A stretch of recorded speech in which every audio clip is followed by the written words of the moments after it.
Great morning. Great morning, friends. Just waiting for things to boot up, but I will say great morning, humans. Waiting for our other channels. I see some people joining us. Great morning, Substack. Great morning, YouTube. Great morning, world. Great morning, humans. This is getting fun. This is getting interesting. And got some great news to share and a great rise for you this morning. So we're going to allow everybody to come on in. I'm going to get rid of computer noise so that we can be together in this present moment. We'll get into some of that. So, great morning, everybody. Welcome to another edition, or I should say, welcome to another live edition of the Make Sense with Dr. JC podcast. And what does that even mean? It means that we're going to just allow you to partake in a live, raw version of what will become an episode viewed by hundreds of thousands of people. But we're doing it here with you live this morning. And the intention behind that for both of us, by the way, it's not just for you. It might even be more for me than you. We've spoken about that. But the intention is to take advantage of this moment right now, this Monday where we're streaming live on, I believe it's the 12th of January of 2026. But take this moment to capture and claim control of our thoughts and our feelings in a world that is primarily doing that for us, doing the thinking and the perceiving and the responding for us. We may think that we're doing those things on our own, but we're coming to learn through this work, through my book that's coming out, and through the interface response system and the Make Sense Academy, our private community where we're doing the work. But this conversation and the signal, that daily blog that I write, all of that information is giving us the opportunity to think, because when you pose a topic or a question that makes you go, what it ends up doing is it ends up bringing you into that part of your brain where you have to ask questions like, what do I think about that? What does that mean to me? And we're going to talk about that today in this topic. But it's such a valuable thing to do. And that's what my intentions are, is to create a space where we think for ourselves. And the payoff of that is that we get to live in the present moment, because that's where the thought process takes place, and also claim control of what we think about it. And sometimes we don't have to think about it. Sometimes we don't like it. Sometimes we really like it. Sometimes we have something to say about it. So in the live format right now, and it will work in the recorded format when it's all edited for YouTube and for the podcast, it'll still work because it'll trigger thoughts in that moment that people are listening to it. But right here, we're live together and we get to communicate. And I'm going to say hi to some folks that are coming in. I see great morning, Lori. Great morning, Lou. Great morning, Oliver, Angela. Yeah, this is fun. So as a reminder, before I kind of jump into this, this is an opportunity for us to also engage. It might not show up in the edited format, but I love all dialogue, positive, negative, whatever it is, within reason of being mindful not to inflict things on other people and things like that. But I love to interact. I just love all human behavior. And I welcome all of you that are joining us live right now to chime in with some of your distinctions and thoughts. And we're going to take a moment here before we start. This episode is called Life is Unpredictable. And we're going to talk about how to control your response when everything goes wrong. I don't know if you ever need something like that, but I just want to take a moment right now and create an I am statement. I speak a lot about this idea of unwrapping the present moment, because it's the only real thing that's happening. But B, there's just so much value in enjoying this moment right now. I mean, if you think about it, most of our time that is being spent in thought and feeling and action is about the not now, about stuff that's coming up today. You know, I'll give you a perfect live example. Right before I came on here, and this is some great news, but it's not now news.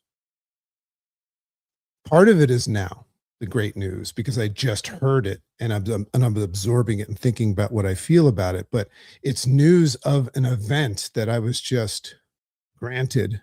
It's kind of a blessing. A TED talk that I've just gotten booked for, but it's not until March.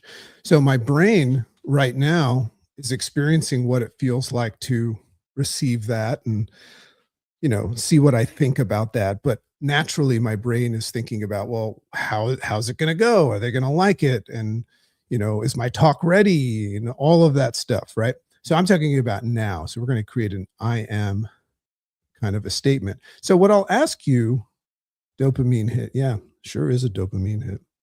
Hey, there's House of Flow, and there's Leia from Thailand. Leia is my assistant. She's amazing. I don't know what I would do without her. But we're going to create an I am statement before we start this podcast episode. And what I mean is how are you right now?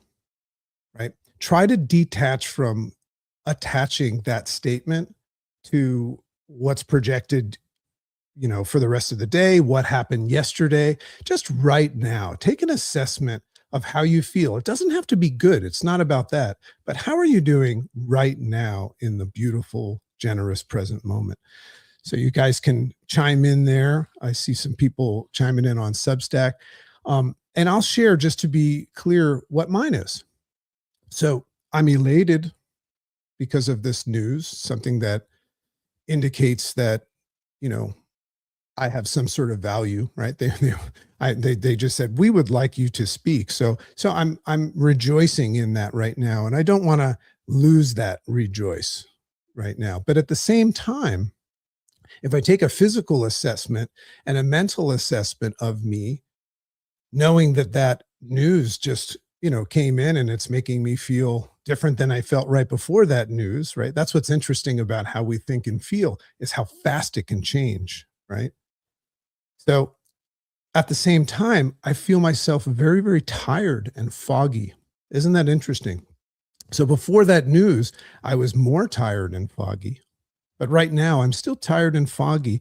And that's because I know that's because I was just on a long trip. I took a long road trip yesterday, and I'm 54 years old and I'm in great health, but I'm a little more tired than I used to be. So I'm tired and foggy right now. Yet at the same time, I'm grateful in this moment. Before I even get into the talk, I'm grateful to be here with you and have this opportunity to share something that might be of relevance. And what's interesting is right now I'm allowing myself to pontificate about what I'm saying and listen to what I'm saying and ask myself what I even think about that. Non-scripted.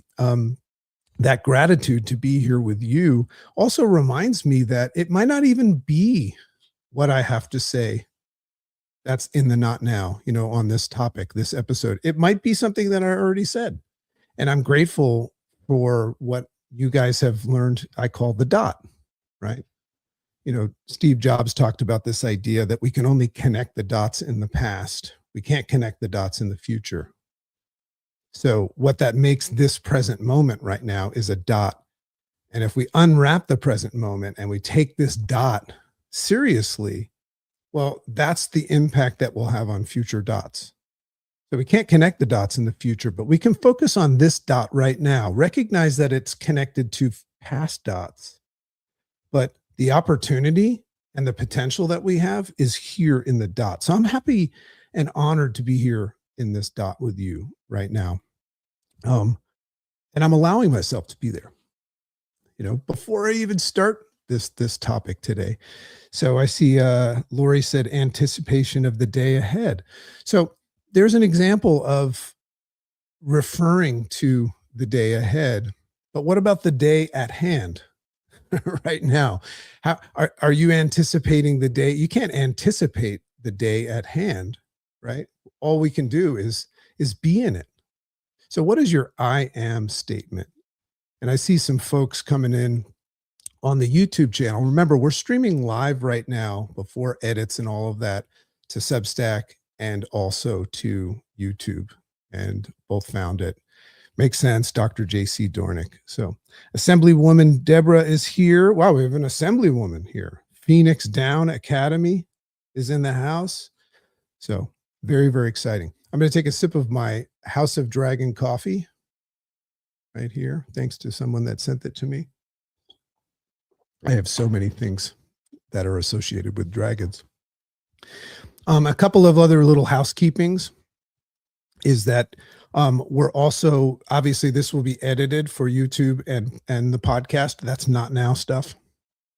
And I'm excited, and I have Tan and Leah to thank for that. We're really leveling that stuff up. And then also the book launch, on February 20th, which is very close, my 8-year project of the Make Sense book will come to fruition, and it'll be live and attainable. But what I'm going to do I'm going to have a special friends and family event.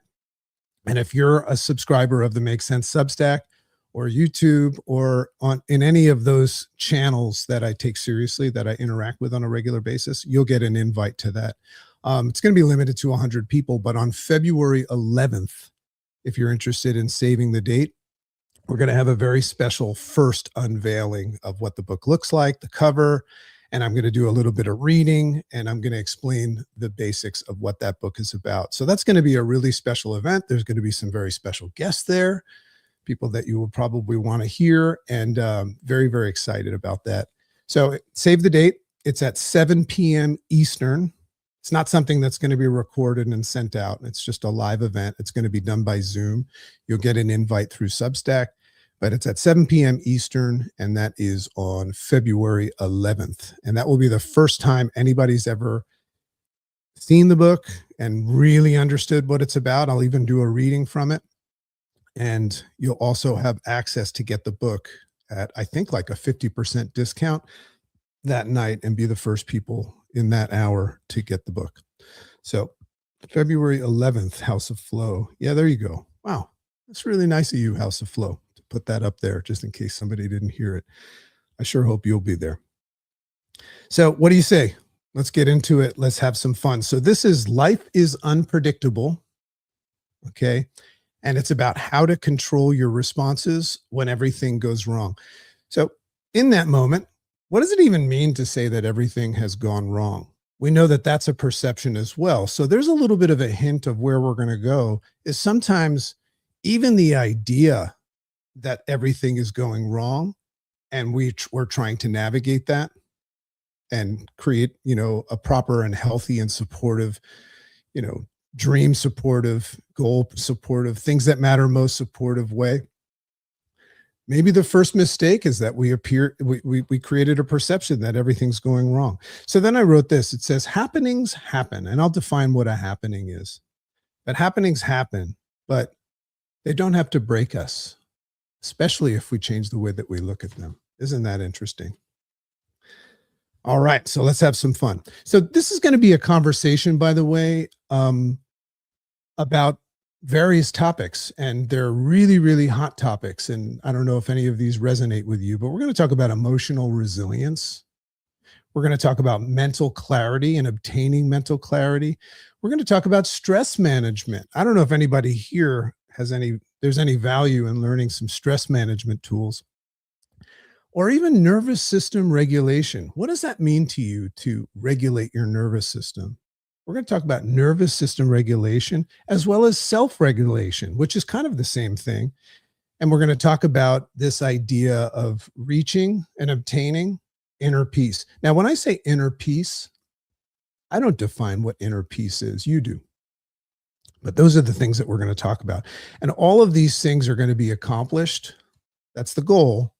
They're going to be accomplished today by learning to choose what deserves your time and what does not. So I want you to start thinking about that. What deserves your time and what does not?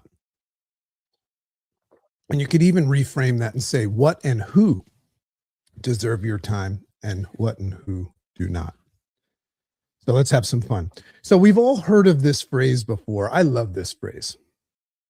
and I'm wearing my breaking news I don't care shirt. So just before I get any opinions on that, I'll just tell you that, and it can mean whatever it means to you, but what it means to me when I say breaking news, I don't care, that's a statement to the world. And that is, I don't care about shit that doesn't matter. And I'm the one that decides, just like you are, what matters and what doesn't. We're going to talk about the sorting filter today. So, breaking news, I don't care, is just a statement to all of the things and people that have something, some sort of unsolicited advice that I have not determined yet that carries value, right? Remember, we're going to look to control, what comes in and what doesn't today. But that's what it means. It means I do care, but only about shit that matters. So we've all heard of this phrase, shit happens, right? It's actually one of the most popular bumper stickers that was ever created. And then we die, right? Shit happens and then you die. Or life sucks and then you die. But what if we kind of, for fun today, for funsies, what if we today softened it a little and reframed it? That's what we're allowing ourselves to do in this moment. It's not conditioned program responses and let them and the world call the shots today. We're going to say, well, I'm going to look at it in a different way today. So what if we look at that idea of shit happens, or life sucks and then you die, and we changed it, we softened it a little bit to a different type of a truth, and that would be life happens and then we die. That's true. That's true. But what happens when we change the way we look at things, but also the way we phrase things, is very, very powerful, right? We're not calling it shit. We're calling it life. Same meaning, however, different response, different physical, mental, and manifesting response. So I've found that subtle shift, changing your words, changing the way you look at things, that alone is the first step towards calming the body and the mind and the nervous system. And it also helps reduce things like chronic stress. Anybody have chronic stress? And promoting mental clarity. There's that mental clarity again. And that's what I want to talk about today. So there's a very, very big win on this topic today, but it's going to require that we allow ourselves, permit ourselves to change the way that we perceive, to change the meaning of things. Remember, we all have this sense-making machine, and we're all just by nature meaning makers, meaning seekers, meaning makers. We always have to make meaning of things. Today, I'm going to give you permission, or I'm going to give myself permission, and you can follow suit, to not have to give things meaning, and also choose what meaning that you're going to give something outside of your knee-jerk reflex. So we're going to acknowledge that happenings happen. So that's kind of like what shit happens means. And we'll go into the happenings and how abundance and emotional resilience becomes available when we stop fighting. Oh, please listen to this. It becomes available when we stop fighting what was never asking for our permission in the first place. There's a moment. And remember, means, what it stands for is haven't made up my mind. Noted what you just said, Dragon, but I haven't made up my mind yet. See, Martha is here. Great morning to everybody. So pause for a second on that statement. Let me read it again. Abundance and emotional resilience become available when we stop fighting what was never asking for our permission in the first place. So that's what we're going to pause on for a second right now. This is crucial before we go any further. What if we took the time today to consider the things in life that happen? This is what a happening is. We call it the shit sometimes, that don't ask if we're okay with it first. Think about all the things that occur in your life that don't require your approval. There's a lot of them. How about your heart beating right now? How about your breath? Until I mentioned that, they weren't asking you, Martha, Lori, Leah, they weren't saying like, hey, is it okay if I breathe? Isn't that interesting? So there's an old saying that goes, and I mentioned this before, that life sucks and then you die. In many ways, if you have any sort of a stoic strain of DNA in you, it's true. Life does suck and then you die, if you want to call it that. But what that's saying is that for the most part, life is challenging. I don't know about the word suck, but when we say life sucks and then we die, it's kind of true, but we get to reframe what that means. But it's also dark. It's a little dark to say that. Well, I guess that would be a perception as well. And honestly, it feeds the mindset that keeps people in things like fear, overwhelm, and stuck in some sort of a way of, we'll call it toxic productivity. What do you think of that word? Toxic, or those words, toxic productivity. Does anybody here ever catch themselves involved in some toxic productivity? What does that mean to you? To me, when I say toxic productivity, it means doing things thinking that that they're important, right? Doing things that are toxic. It's like self-sabotage. It's almost masochistic. Do you ever catch yourself doing that? But if we allow ourselves to change the frame of all of this, instead of saying shit happens and we call it life happens, and then you die, well, because we do die, something just fascinating occurs in that moment. And what happens in that moment is the judgment drops, the assessment of how well you've done, what your projection is. The judgment drops, the meaning loosens, and we begin to see movement instead of punishment. I don't know about you, but I catch myself punishing myself very often. Does anybody else ever catch yourselves punishing yourself? I'm going to take a pause and just give you my opinion about coffee. I eat very, very healthy and I exercise, and I'm going after right now with about 30 clients of mine, because I'm a health transformation coach as well. Weight loss, nutrition, lean muscle mass, longevity, anti-aging, all of that stuff. But I'm going to be 55 this year and I'm going after my health right now. And I'm doing pretty much everything perfectly, which means not doing some things and doing things that leverage what I want. But from my cold, dead hands, you will take my coffee, So using cognitive bias, I find myself loving the idea of reading articles that talk about coffee and how it's good for you. If anybody ever talks about how coffee is bad for you, I just ignore it. So I'm just admitting that right now, regardless of what you think about that. So let me read something. The House of Flow says this. I love the House of Flow, by the way. If you don't follow him, I would follow him because he's got great stuff to say. I don't know why I just called the House of Flow he. I just assumed that it's a guy, but I don't know. Could be the House of Flow, could be a woman.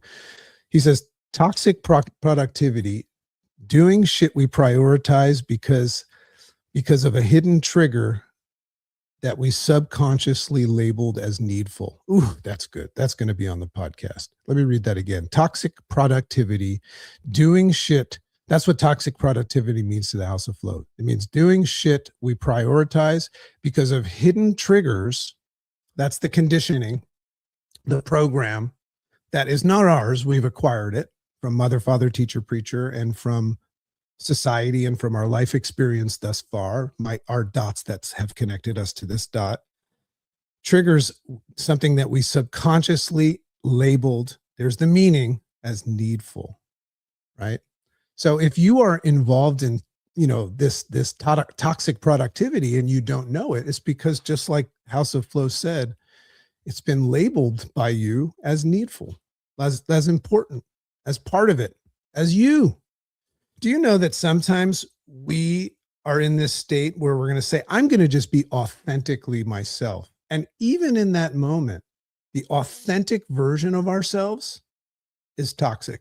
And we don't even know it, because as long as we're being authentic and true to ourselves, then it's okay, right? Well, only if you just turn a blind eye to it. That's great. That's going to be on the podcast. So we have to allow ourselves to change the frame till life happens, right? Because the real issue here isn't that things happen. That's not the issue. Because if we recognize that things happen, if happenings happen, no matter what, that's not the issue. Because if you make that the issue, well, you're going to need a lot of tissue for that, because that's a lot of issue. Great morning, Magic Mika. Always love seeing you here. So the real issue is not that things happen. The issue is what we do after they happen. You know, if you look at the dichotomy of control, what do we control? We don't control the happening. We control our response to it, our perception and our response to it. So let's consider some things that happen without running themselves by you first, just to make sure that we're all clear on that. So you guys notice the thing about cuts, right? Cuts heal without our help and without our permission. Eyes see, noses breathe. Now, you could consciously decide to breathe right now. You could take command of your breath. But before that, it had nothing to do with you, right? Hearts beat. And here's the real important distinction. Thoughts think. Think about that for a second. Whether you like it or not, your brain does what it's supposed to do. It thinks. So wait a second on that. The brain thinks without my consultation first. What does that say about your thoughts? If you have a thought right now and you don't know that that is just your brain doing something, and you could just switch into observation mode and say, oh, hello, brain, thinking. You know, the Buddhists very often will just say thinking. And that's their way of separating themselves as a participant and taking ownership of thoughts and just saying, oh, that's my brain, just like my heart beats and my nose breathes and my eyes see. That's my brain thinking. Do you know that your thoughts are a happening? Meaning they don't ask you what you think before they think. So isn't it interesting to just acknowledge that sometimes when we have a thought and it takes command and it hijacks us, it doesn't need to happen. Do you know that your brain processes what, 40 to 70,000 thoughts a day? And we somehow just find our way to like grab onto one or two of them and make a day out of it. So I hope that landed. So from a neuroscience and psychology perspective, which I love, these are automatic processes, meaning they happen automatically. Self-regulating systems they're designed for a reason. They have a purpose. They're designed for well-being and survival. Do you know that your body is working on things to help you survive right now, like breathing, without asking you? So all I'm doing is giving you the opportunity to separate yourself from trying to control things that you don't control. And those would be happenings. So they're no different than the sun rising. Anybody here control the sun? By the way, I always looked at the idea of taking on a friend, like a true friend. You know, I have a couple of really true friends, like shout out to my friend, Jim Quick. He's who I consider my best friend. And Jim is like the sun. No matter what, he always rises. And that's where trust falls into place. So the sun rises, tides shift. And here's another one. Clouds pass. And we could even say that apples fall. Those are happenings. But there's also another one to throw in there. People gossip and criticize. Like you might think that you're attracting stuff like that right now, but that's a happening. Just like the thoughts, just like the heartbeat, the eyes, the apples falling. So all of those things are happening without your okay or assistance. So that's what's funny about when we try to control happenings. They don't need our assistance. We kind of want to control them, don't we? So this brings us to an important distinction, and I want to share something with you first. Let me first lend some clarity, because we always want to choose clarity. That's our community. Clarity before action. So when some of you are signing up for our Substack Signal newsletter that comes every day, that's about, in a small fashion, but very powerful, giving clarity to yourself as a present before you take action. I think that we make that mistake. Make Sense Academy is where we do the real work. People that want to work directly with me at a cost that's less than what you'll spend on food today per month. That's what that's for. It's about clarity before action. So for today's conversation, a happening, just the actual definition, is simply an occurrence that takes place without your say or contribution. That's important. Without your say or your contribution. You know, a fun thing to do with somebody. Does anybody here know a friend or a family that as told by Noji is giving me a hmm. By the way, as told by Noji on YouTube, hmm has three M's. And that's important because then it helps you define what it means. Hmm stands for haven't made up my mind. Made up my mind. And it is the most powerful, and I'll teach this in length in the book when it comes out. And I hope you guys will join me for that friends and family event on the 11th. But it means I hear what you're saying, JC Dragon. I hear what you're saying, unsolicited criticism, but I haven't made up my mind about it yet. That's where we'll get into the sorting filter.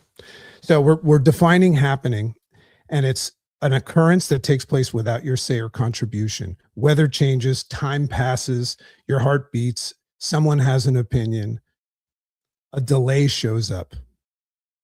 That's a happening as well. Anybody here ever get into like inconvenient traffic? That happened to me yesterday. I drove 10 hours to drive my son back to school, and I got in some traffic and I got upset about it. Isn't that funny? Because just like the sun, traffic rises as well, doesn't it? A delay shows up, a loss occurs. There's a tough one sometimes. A misunderstanding unfolds. I don't know how to explain this, but I like when misunderstandings unfold because I know that I don't control it, and I look at it as an opportunity to initiate some of my stuff, you know.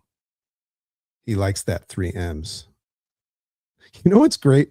I'm looking at As Told by Noji, and his picture on his YouTube is kind of like a it's a thought process. Isn't that cool? I love that. Magic Mika says she likes to do coffee with hot cocoa. Ooh, that's naughty. That's naughty. Okay, so this sheds light on the common concept and conversation when we go up to somebody and say, "What's happening?" How do you answer that question? We say, "What's happening?"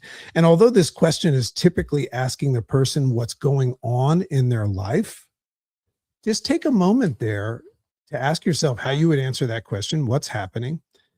And note the difference between what they explain and when it is referring to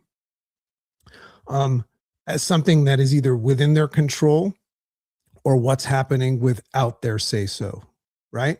That's interesting. So if I say what's happening, you'll probably tell me what's going on in your life.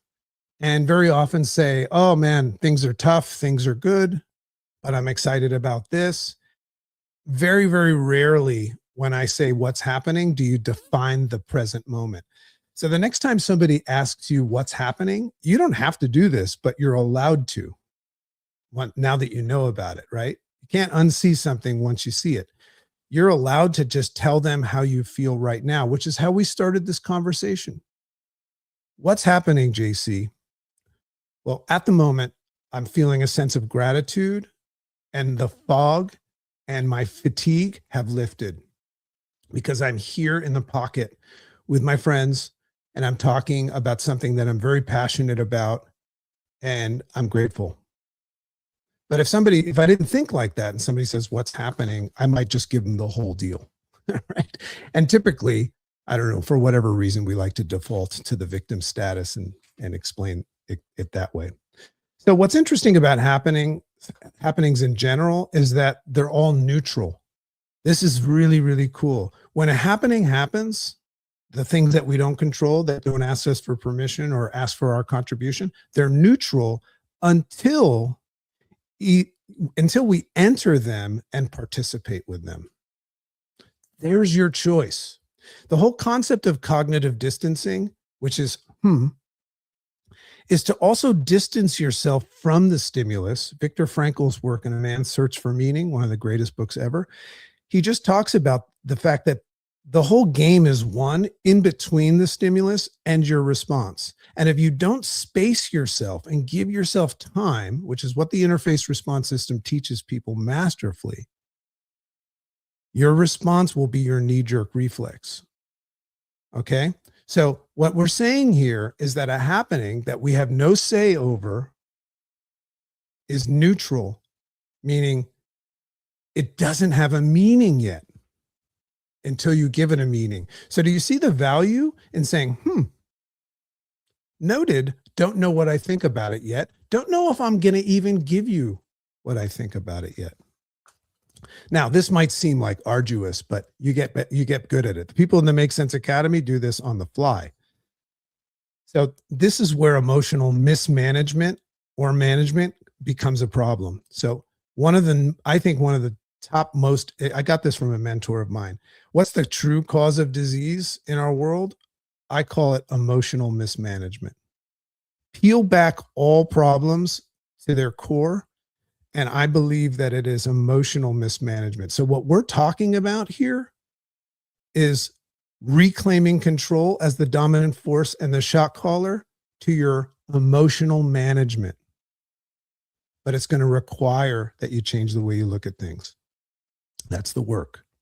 So participation doesn't always need to look dramatic, by the way. What we're saying is you don't have to refrain from participating and becoming involved in happenings, but it doesn't always have to look dramatic, does it? Sometimes it's subtle. Sometimes we can just have an opinion and hold it inside.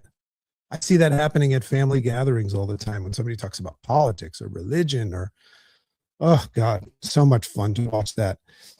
Could be just replaying a moment or worrying, right? Sometimes people are worried and you don't even know they're worried. It's when we add meaning to it. Okay. Engaging in negative self-talk or carrying concern throughout the day. Now, I'm not going to tell you that I never carry concern throughout the day, but I am going to tell you that I'm conscious of it and I look to catch myself drifting into that position. And it's only when I catch my drift that I create the space to shift. Isn't that fun? So from a nervous system regulation standpoint, this is where self-regulation collapses when we don't space it. When we don't space it. And decision fatigue sets in. Do you know what decision fatigue is? Is when you get to that place where you just go, I don't know. I don't even know. Hey, what's wrong? You seem upset. I don't know. Oh my God, I'm having an anxiety attack. Oh, what triggered it? I don't know. There's so many things it could be that we get decision fatigue. And that's about regulating your nervous system. So it's the moment that you lend your 2 cents to something without having somebody ask you to. See, a happening happens and it's not saying, what do you think about this? You think that it's asking you that, but it's not asking you for your 2 cents, right? Or your emotional attachment, or your need to be right, or control something that's uncontrollable. You've heard me say it before, but trying to control something that's uncontrollable is the same thing as trying to drink water with a fork, or teach a goldfish to climb a tree, or build an airplane in the sky. It's impossible. And we spend a lot of time trying to do the impossible. But all you have to do is just read a book that says, well, I am possible, right? Well, I agree with that, but if you're trying to control uncontrollables, you're trying to drink water with the fork, and you can try as much as you want. So we don't suffer because something has happened, my friends. We suffer because we choose to. Now, just off the cuff, in Buddhism, they talk about the story of the 2 arrows. And remember that the first arrow that gets shot at us is the one we don't control. The second arrow, however, is the one we pull back and shoot ourselves in the foot. That's our response or our reaction. We're looking to control that. So we don't suffer because something happened. We suffer because we choose to suffer. We suffer because we choose to participate in the happening. So imagine that there's a knock at your door. Here's a real life example. I don't know. Does anybody have friends that like you don't want to come over, or even family members, right? That, there's certain family members that I refer to as the white tornado, it's like it come in. But when the knock is at the door, that's the happening. Huh. Seems that there's someone knocking at the door. It's neutral. It's just a knock at the door until the moment that you open the door and let the person in. Make sense? So here's another. Let's say someone offers you a gift. So if I offer you a gift, and there's different ways of offering you gifts. If I offer you a gift, that's the happening. It's not until you receive the gift and unwrap the gift that it gains your participation. So think about that for a second. There's a good If someone offers you a gift, taking in mind that that gift is sometimes some sort of unsolicited criticism, why I wear the shirt. It's like, I'm not accepting gifts. Well, I'm accepting some gifts, but not all gifts. Breaking news, I don't care. That's a message to the universe and to everybody that I cross paths with and all happenings to say, before you think that I'm just going to go along with everything, I'm not. I'm going to let myself think about it first. So think about that. If someone offers you a gift, taking in mind that that might be like some sort of unsolicited criticism, which means somebody telling you something about you without you asking for it, that's a happening. If you don't receive the gift, if I offer you a gift and you don't receive it, who does the gift belong to? Anyone? Who does the gift belong to? If I offer you a gift and you don't receive it, who does the gift belong to? Well, newsflash, them. The gift givers, the universe, all of those things that offer us things, happenings that we didn't ask for, they own them until the moment that you receive them. So you see why this is so important.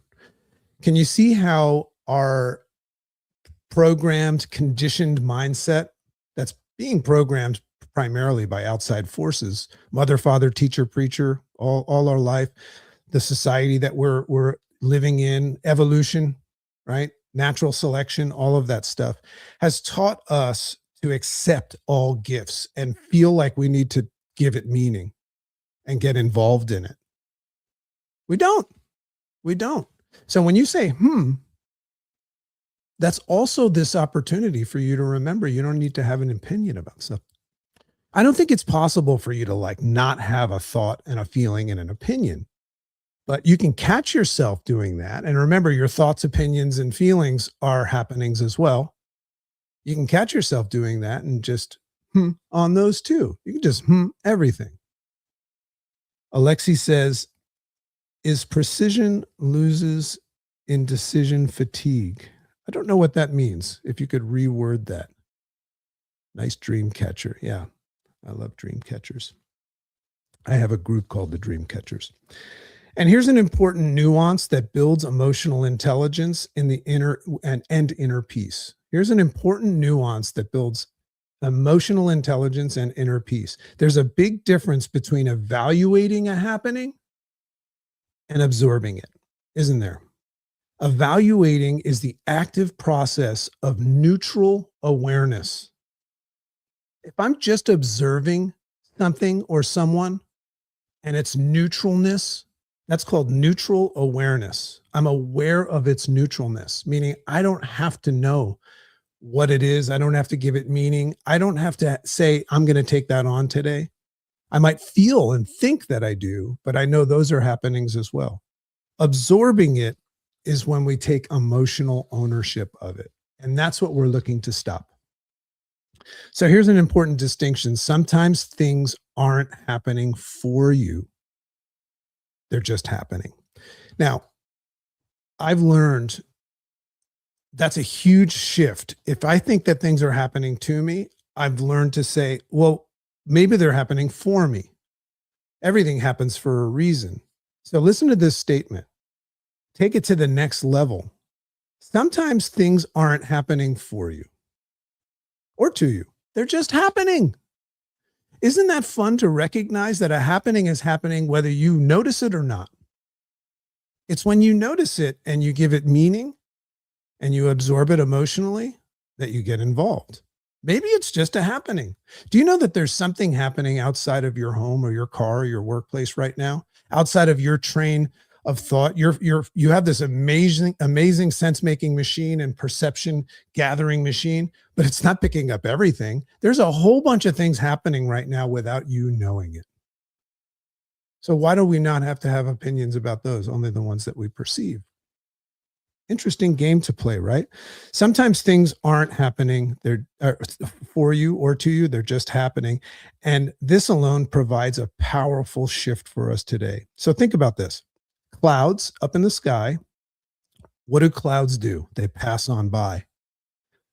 They're not the sky. If you're looking at the sky and you see clouds, the clouds are not the sky. The clouds are things in the sky that are passing on by. So, what's the analogy there? Thoughts, comments, events, disruptions, those are clouds. We're looking at it that way. Maybe I can look at thoughts, comments, and events and disruptions, letdowns, setbacks, criticism, inconveniences. I'm going to choose to look at those as clouds right now. They move and they pass on by, just like a wave comes to a peak and it recedes on the shoreline. They pass unless we decide to become them. And the moment that we think that the clouds are the sky, we become them. So this is where cognitive reframing becomes a daily habit rather than a concept. So just making this distinction right now, if you're enjoying it, it doesn't mean that everything changes. This is a habit that we have to practice. So when we teach in the Make Sense Academy, when you read my book, you'll learn the interface response system, but it's not until you put it in praction, which means practice the action step of doing it every day, that you start to get good at it. But it's something that you have to practice every day. And saying, is the way that you give yourself a chance to practice. So I told you before that I'm fascinated with all human behavior, even things that are an attack against me or a tough time or anything like that. Why? Because it's an opportunity for me to practice this stuff. So this is where cognitive reframing comes into place. So remember this. One of the core tenets of our community and our Make Sense Academy is this. If you change the way you look at things, this is Wayne Dyer. If you change the way you look at things, the things that you look at begin to change. So here's one of the most valuable tools that you'll learn from my book and in the Make Sense Academy. One of the most powerful tools, and that's called the sorting filter. So this is about rewiring your mind and transforming your life. And it's something I call the sorting filter. And it's a simple but profound way to pre-qualify. So this is the tool. You could understand this, but still your programmed conditioned response responds before you even know it. You just have to learn how to catch the feeling and the thought of it and question it and dispute it. So it's simple but profound, and it's a way to pre-qualify a happening before it hijacks your energy, focus, or emotional bandwidth. So that's what this is. It's a tool that you arm yourself with, just like awareness itself, that changes things forever. And it's a quality control system. Do you have a quality control system? I'm not talking about your opinions. Do you have a quality control? Because sometimes our opinions get in the way of a breakthrough, don't they? I'm talking about something that lets everything come into your field of perception, but a system to run it through something to determine if it gets your attention or not. That's what the sorting filter is, and we teach people how to do that. So we program the sorting filter, just to give you an idea, to ask questions like this. Does this deserve my attention? Do I want to devote some of my freedom to this? Does this serve the present moment? Does this require my response? Is this something that I should engage in, or a cloud to let pass by? Imagine if you answered asked those questions. I told you my favorite question to ask is, what else might be true?